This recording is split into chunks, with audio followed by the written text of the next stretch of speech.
The first stage involves cleaning and preparation of the soybeans. A destoner and magnetic separator are used to remove impurities such as stones, metal fragments, and other unwanted materials.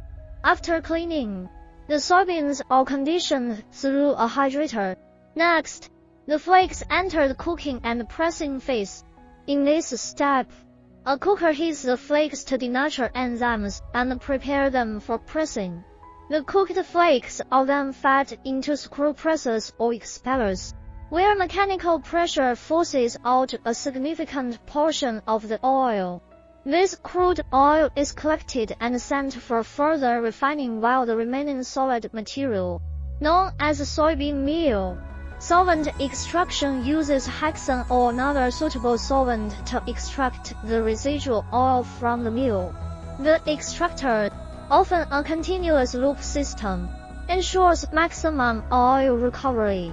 Following extraction, the mixture of oil and solvent micellar is separated through distillation, leaving pure oil behind. The solvent-laden meal undergoes desolventizing, toasting. Finally, the crude oil undergoes refining stages including deguming, neutralization, bleaching, and deodorization to produce clear, odorless, and stable soybean oil ready for packaging and consumption. Each component in this production line is meticulously designed to ensure high yield, quality,